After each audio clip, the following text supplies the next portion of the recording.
This just in, actor Chadwick Boseman has died. He was just 43 years old. Everybody is the hero in their own story. He, of course, starred in Black Panther. The impact of that is something that nobody can actually write about yet. I hope people are proud when they finish watching the movie. He broke stereotypes and became a role model for black youth. Boseman had been fighting colon cancer for 4 years, but never spoke about his diagnosis. Boseman has probably begun a weight loss regimen for a future role. Superpower you wish you had in real life. I wish I could freeze time. You gotta get sick of hearing Wakanda. No, I want Wakanda. I want us to be Wakanda.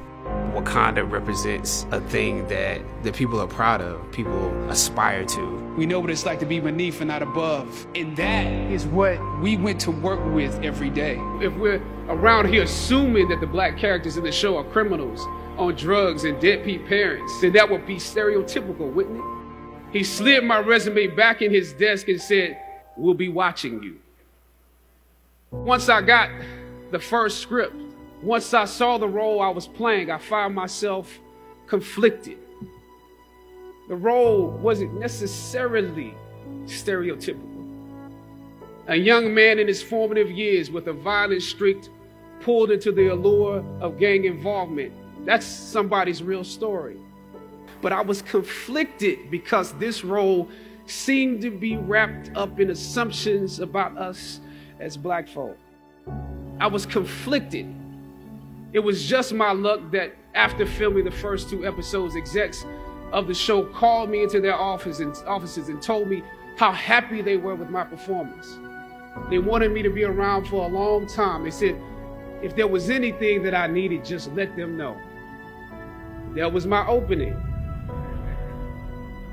I decided to ask them some simple questions about the background of my character, questions that I felt were pertinent to the plot. Question number 1, where's my father? The exec answered, well, he left when you were younger. Of course. Question number 2, in this script it alluded to my mother not being equipped to operate as a good parent. So why exactly would my little brother and I have to go into foster care? Matter of factly, he answered, well, of course, she's on heroin. That could be real, I guess. But I didn't want to assume that's what it was. If we're around here assuming that the black characters in the show are criminals, on drugs and deadbeat parents, then that would probably be stereotypical, wouldn't it? That word stereotypical lingered. One of the execs pulled out my resume and began studying it. The other exec wore a smile, trying to live up to what they had promised me only a few moments before. If there's anything you need, just let us know. He slid my resume back in his desk and said, thank you for your concerns. We'll be watching you. I was let go from that job on the next day. A phone call from my agent. They decided to go another way. But when you have those moments alone, you start to wonder if there was a better way to handle it. And if you could have handled it better, maybe you could help your family. And then before you know it, you're broke. And you find yourself scraping together change just so you can ride the subway so that you can get the next job. And maybe if you could book something else, that would eclipse the feeling of doubt that's building. But it seems like you can't pay them to hire you now. My agents at the time told me it might be a while before I got a job acting on screen again. We're hesitant about sending you out to some people right now because there is a stigma that you're difficult. We all know what it's like to be told that there is not a place for you to be featured, yet you are young, gifted, and black. We know what it's like to be the tail and not the head. We know what it's like to be beneath and not above.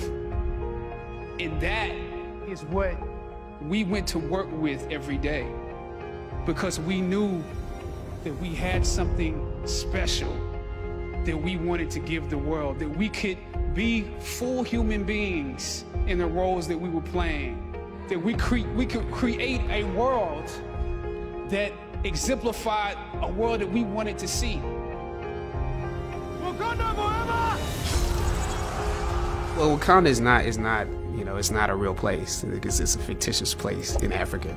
But I think it's become, you know, this idea of excellence and hope, and has become sort of a totem to a certain degree that that people are proud of, people aspire to. Wakanda represents a thing that can make people in real life want to live up to a certain thing. There are two little kids, Ian and Taylor, who recently passed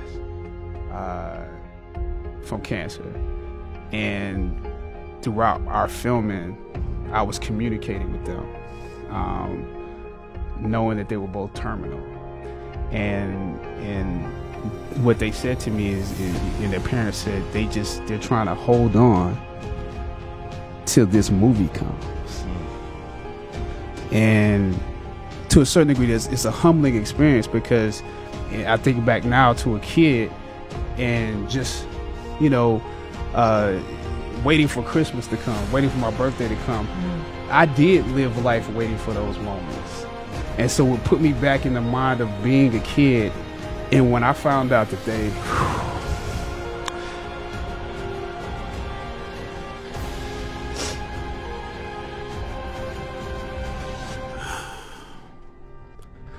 yeah, it means a lot. Sometimes you need to feel the pain and sting of defeat to activate the real passion and purpose that God predestined inside of you.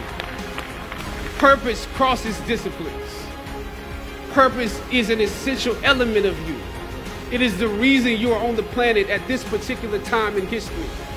Your very existence is wrapped up in the things you are here to fulfill. Whatever you choose for a career path, remember the struggles along the way are only meant to shape you for your purpose. I don't know what your future is, but if you are willing to take the harder way, the more complicated one, the one with more failures at first than successes, the one that has ultimately proven to have more meaning, more victory, more glory, then you will not regret it.